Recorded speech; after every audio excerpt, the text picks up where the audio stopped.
Difficile cette transition, hein, à mon âge. Ce soir, j'ai décidé d'être optimiste, parce que je suis optimiste en vous voyant. Je suis optimiste en regardant la situation de la France. Nous avons eu un budget impossible à voter, un budget impossible à faire, parce que dans l'état où nous sommes, je ne vois pas qui pourrait faire un budget. Hein. Et oui, j'ai dit que j'étais optimiste, oui, pardon. Mais on va essayer de transformer tout ça et de se dire, ceci sont des raisons d'être optimiste. Parce que si nous sommes dans l'impasse, et ce que les Français ont constaté, c'est qu'il y a derrière cette question budgétaire un échec de notre vieil ennemi à nous les libéraux, l'échec de l'étatisme, qui nous a conduits dans cette impasse. Le toujours plus d'impôts, toujours plus de dépenses publiques, toujours plus de règles, toujours plus de lois. Je crois qu'il est aujourd'hui totalement dans l'impasse. On voit bien qu'on ne sait plus quoi faire, en tout cas dans la maison des étatistes, et que l'étatisme est au fond un arbre mort, dont on ne sait pas toujours qu'il est mort. Il y a encore des étatistes, oui, mais ils ne savent pas qu'en réalité, leur idéologie est morte et que les Français ont commencé à s'en apercevoir. Bonne nouvelle donc pour les libéraux. Et je voudrais aussi regarder un peu la situation de la France et essayer d'en tirer des bonnes nouvelles. Tout d'abord, on voit bien que les Français, ou plus exactement l'État, vit au-dessus des moyens des Français. Bonne nouvelle, car les Français produisent en dessous de leur capacité s'ils avaient davantage de liberté. On dit aussi que les finances publiques sont très mal gérées, gaspillées. Bonne nouvelle. Il y a des réserves de productivité pour des entrepreneurs. Et si vous regardez bien l'actualité en ce sens, vous apercevez aussi que vous vivez une crise peut-être, mais cette crise, elle est à l'intérieur d'une grande mutation.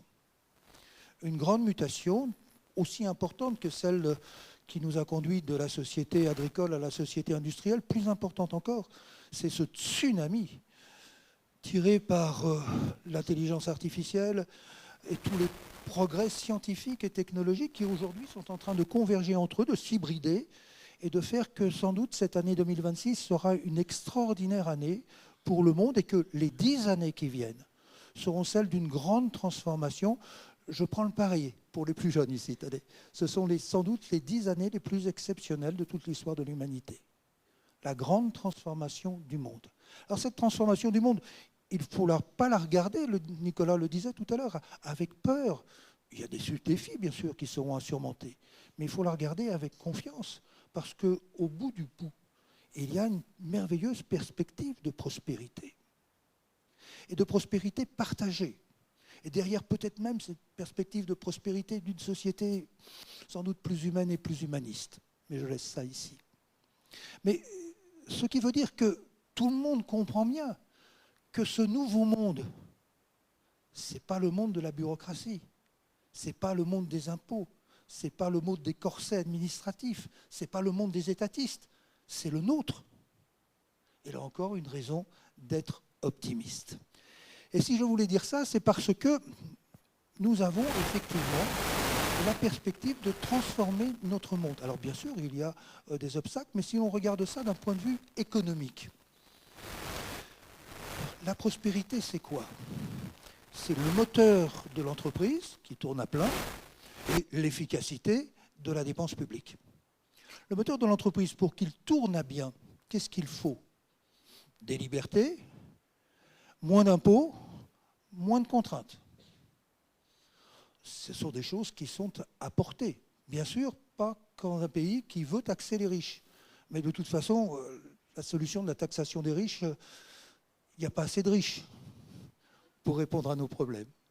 Donc, en réalité, nous voyons bien, cela a été dit tout à l'heure, qu'il y a une mutation du capitalisme lui-même, qui nous amène à un hyper-capitalisme, suivi par un hyper-progrès. Dans beaucoup de pays, quand on parle de la croissance, on commence à imaginer cette croissance du nouveau monde. On dit quoi? 7%, 10%, 20%? Ça fait rêver, non?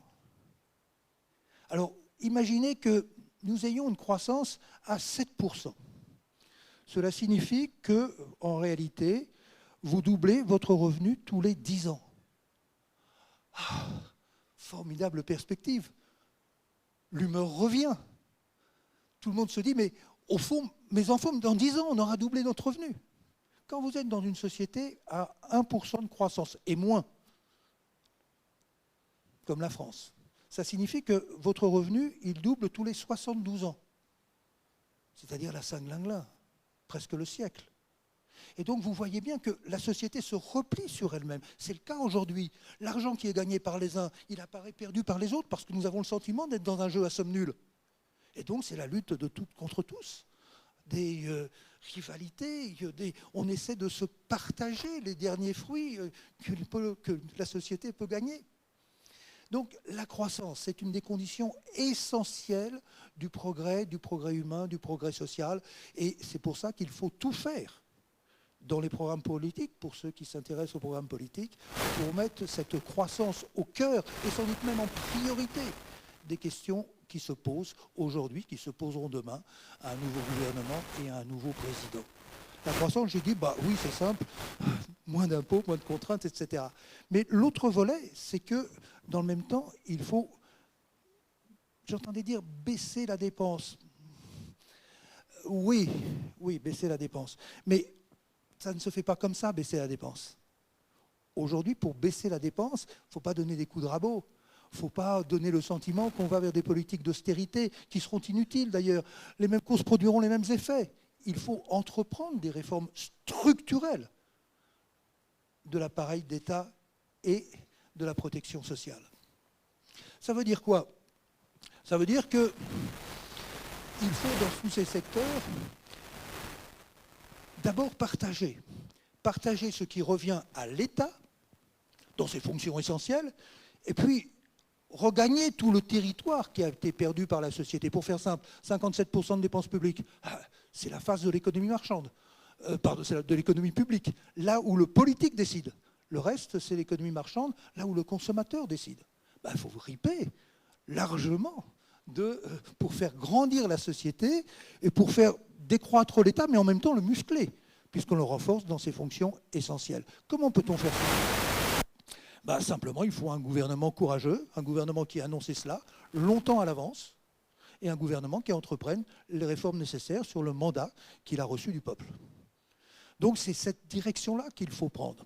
Et pour suivre cette direction, il faut effectivement, à l'intérieur des systèmes publics, revoir toutes les missions une à une, décider de qui est responsable, où sont les financements, et puis attribuer des responsabilités, effectivement, à ceux qui sont les mieux à même de les exercer.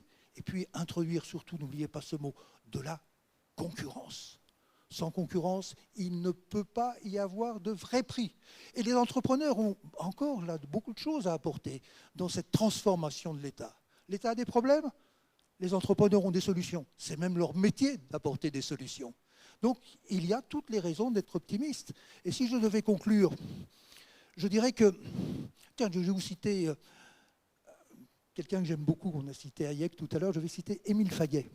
Émile Faguet était un moraliste et très libéral. Il a écrit un livre au début du siècle dernier qui s'appelait justement Le libéralisme. Et à la fin du siècle, à la fin du livre, il disait « Je suis un des rares et un des seuls libéraux en France. Avec mon petit parti, je vais voir un homme politique et je lui demande « Devenez libéral ».